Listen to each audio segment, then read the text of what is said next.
Hi everyone, I'm coming at you today with another hair loss video. Originally when I did the 9-month one that I posted back in October, I thought that would kind of be the end of it. I'm not saying that it's started up again, it hasn't started up, but I thought that there wouldn't really be anything else to show once I'd reached like the 9-month stage. That was 9 months from when it first started falling out. So it started falling out at roughly the beginning of January, and then come end of September when I filmed it, it had been 9 months since it started falling out. When I first really started knowing it, like seeing it come back, was around the very, very, very beginning of June.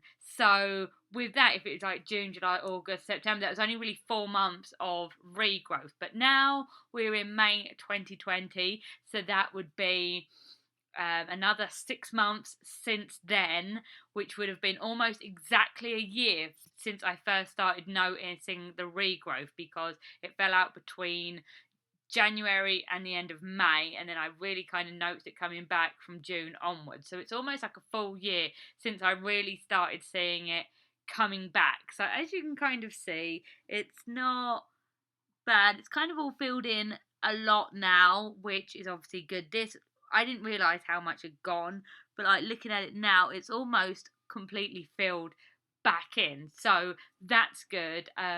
I washed my hair yesterday, and I find that after I wash my hair, it kind of just goes and I've noticed it's almost a bit like a mullet. It's like I've kind of got a bit of a mullet going on sometimes, but like when I can kind of squash some of it down. But I've noticed like in the mornings when I go to brush it, like where the top bit is kind of very loose, because if you go like that,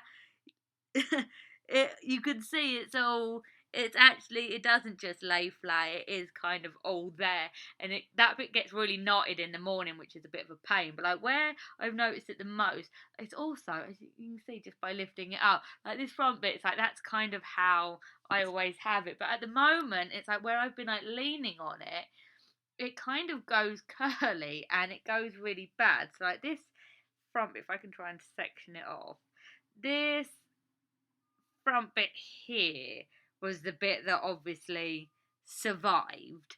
But then all this here was like gone, which is just crazy to me that all of that had gone. Like that weren't there like a year ago, or it had fallen out and gone. And just seeing like how much, because that obviously was a bald patch, and it's now coming back. So you can see it's kind of, that's just from a year it's got like down to there. And but then like obviously it didn't all just come out the top of my head, so you've got like these side bits that obviously then make it a little bit longer because they're further down, they're not quite so on top of my head. So this bit, I've been having, I don't know what's going on here. You can see it from that side view how it's just long bit, short bit, and I don't have any straighteners here, so it's kind of just going to have to be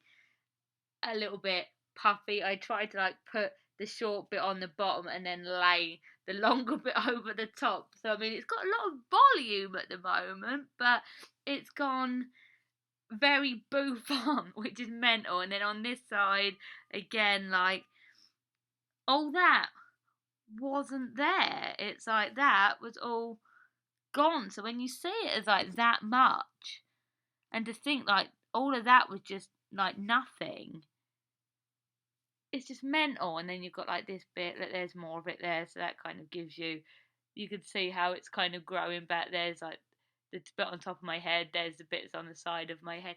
Like all of that wasn't there like a year ago. So I'm really happy that it's coming back. But you know, I haven't actually seen myself look like this. It reminds me of when I was back in primary school and I first was trying to grow like my fringe out, and that is what I look that, oh no, it's like I look like how I was when I was like 10, and I've never had a fringe since, but this is kind of like the look that I had going. I had these weird like curtain bits. Oh no, that's like a huge flashback from the past. But yeah, you could see if I do that, you could see like the difference in left. Oh, see, it looks awful. It's a good job at the moment we're all in like quarantine because I can just look like a mess because I don't have to go anywhere. But yes, that's kind of what the growth is looking like at the moment. It is coming back, like the bits like right at the back where I tie my hair up. They've all managed to get back in. But yeah, it's kind of just the top half is still a little bit bouffant. But yeah, all is good so far. I haven't had any more hair falling out. Like some people said that, it can get to a point where if it's in that weird cycle, you could potentially lose more as it's coming back. But I never really found that. I found that, like, once it stopped falling out, so far, touch wood, it's been nearly a whole year and it hasn't fallen out anymore. I haven't noticed anything extra.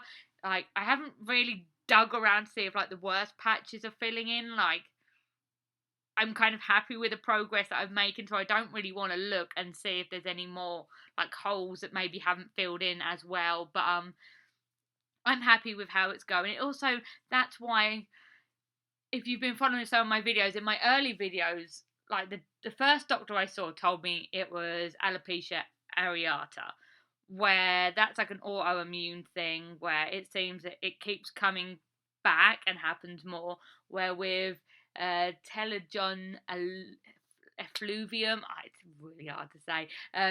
It does seem to be that it's like a trigger event, and then once it's like that event's happened, it's done its thing, it then like stops. So which makes me think it is more TE that I definitely had.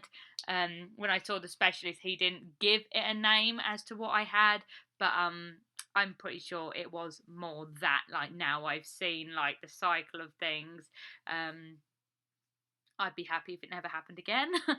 So yeah, and then another little thing just before I go is that I have actually released a book on Amazon worldwide in paperback and in Kindle ebook version. If you don't have a Kindle, you can, if you've got like an iPad or even like a computer that can download apps, if you download the Kindle reading app, you can then still read it even if you don't have a Kindle. It is very cheap. It is literally just kind of, I don't know, it is still cheap. I will still say it's cheap. It is very cheap. I'm getting confused with another book I wrote, but it's literally everything that I felt. So it's like the kind of the whole emotional side of it, the things I did to try and control the situation because there's no stopping it. There's not really any way to make it grow back, but I felt out of control and I needed like some form of control or needed to feel like I was doing at least something to it. So I've kind of included all the things that I did that kind of made me feel better and more positive, and then I've included all my timelines in there and stuff like that. So if you want to check that out, you can. Like I said, it's on Amazon. It's called Dealing with Stress Related Hair Loss by Kylie Newhouse. The cover's black and white. It's got like a stick figure on the front. I will tag like one of the links to a couple of the Amazon, maybe like the UK store and the US store. Like I said, it is available worldwide. So if you just type in like Kylie Newhouse, it does come up as my author page, and you can see the books that I've published on there. So yeah, I hope you are all well. If you have any questions, remember you can always reach out on my social media, on my Instagram. I am at England and Iowa. I'll leave that link down below as well. I hope you all have a good day, and I'll talk to you again soon. Bye.